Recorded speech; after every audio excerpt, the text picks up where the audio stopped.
隔壁老爸今天来到了新竹县新埔镇，要来带各位去一个柿子农园，欣赏壮观的柿饼海，认识柿饼的制作过程，品尝各种不同口味的柿饼。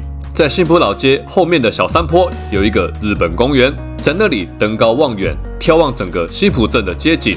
从日本公园往下走，就会走到新埔老街，穿梭在小巷弄之中，走访100年历史的古老建筑，品尝传统客家美食。第一站，我们来到了金汉柿饼教育农园。每年9月，新竹就会吹起9级的阵风，当地的居民称之为9降风。削了皮的柿子因风吹而干燥，制成了美味的柿子干。因此，每年的10月、11月就是新埔镇1年1度的柿饼节。我们这次走访的时间是11月10日，天气是阴天，飘着绵绵细雨，曝晒的柿饼都移到屋檐下，没有欣赏到壮观的柿饼海，但依旧吸引很多游客。这里有规划2个停车场，现场会有工作人员指引。这里是山路的转弯处，大家在开车的时候要留心对向的来车。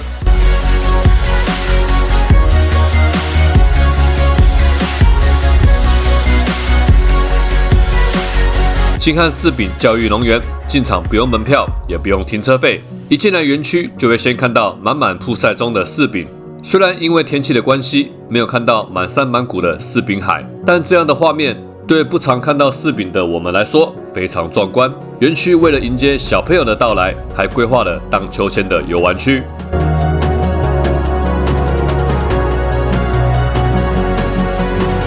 现在雨比较小了，我们来户外晒柿子的场地走走吧。除了有柿子树以外，还有很多柿子的造景，即使没有柿饼海，也是能够在这里拍到美美的照片。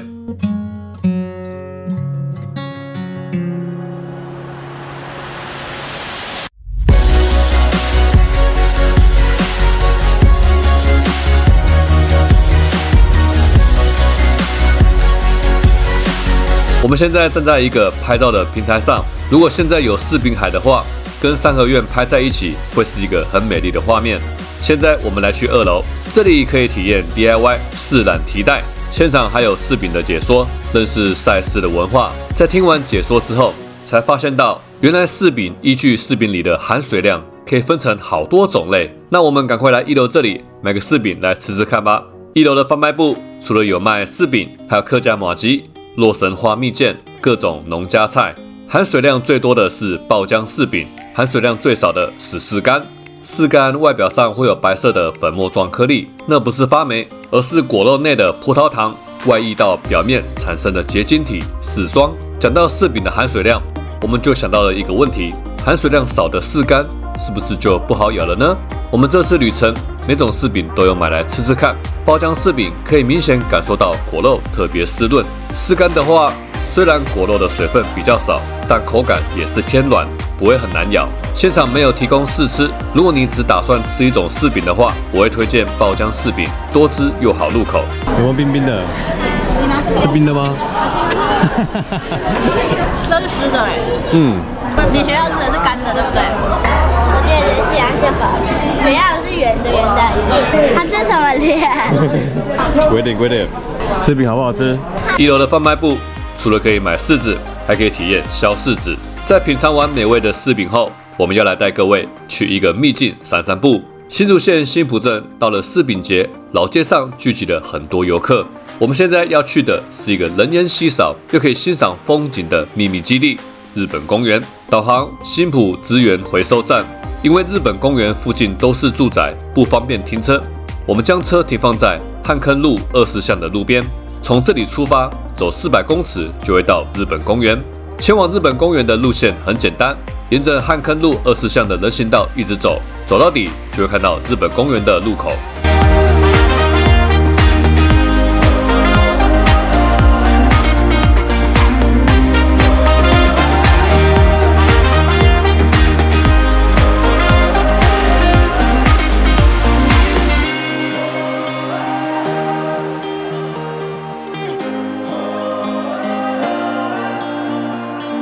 这个路口如果不认真看，其实看不太出来树林里面有个步道。虽然竹林以及树叶非常茂盛，但这条步道铺设得很平整，走起来很轻松。一群人在路上有说有笑，很快就到达山顶上的日本公园了。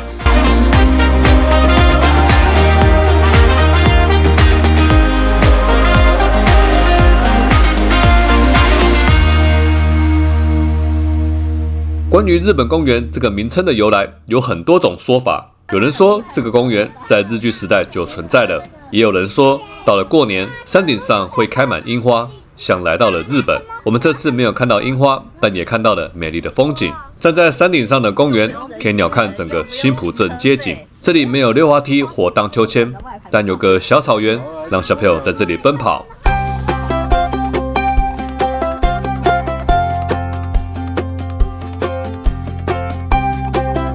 接下来我们继续沿着步道慢慢的往下走，来去新浦老街。在新浦老街里，可以欣赏到历史悠久的建筑，在传统市场里品尝客家美食。走到步道的尽头，来到了一个岔路，这里有个指标，左边通往新浦运动公园，右边通往樱花林道。我们往左边走，会先来到福德宫，这里的阶梯有漂亮的彩绘，我们来拍一张照吧。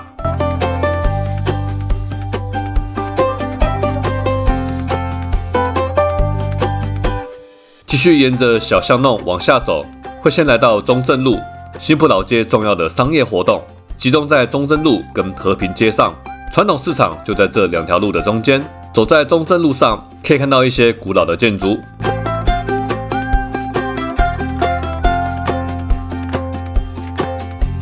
现在是新浦的柿饼街，每家店家都客满，我们就很随性的找了一家人比较少的小吃店，跟其他店家不一样。他们没有卖客家的板条，我们点了大肠面线、脆皮臭豆腐。我对脆皮臭豆腐印象很深刻，他们的皮非常脆，豆腐里面吸附了很多汤汁，咬下去会爆浆，在口中肆意。如果你喜欢吃臭豆腐，推荐你来这里用餐。位于田心七街及广和路的小吃店。回程的时候，我们走和平街，这里有两个著名的景点：新浦刘氏家庙以及潘屋。如果想要更深入的了解古迹的历史，可以跟着导览人员的解说来认识这座200年前的古迹。跟隔壁的中正路不太一样，这里是规划标线型人行道，沿途都是红线，不能停车，在这里散步比较好走。我们经过了螃蟹穴、洗山窟，这让我回想小时候阿嬷跟邻居们在河流洗衣服的画面。现在走到了和平街与文德路口，这里有个指标，左边通往传统市场，我们来进去看看吧。市场里面的小吃店也是满满的人潮。虽然这趟旅行没有吃到板条，不过有吃到好吃的柿饼，我也觉得心满意足了。来到市场中正路的路口，这里也有一家卖柿饼的摊位，我们又买了几盒柿饼来吃。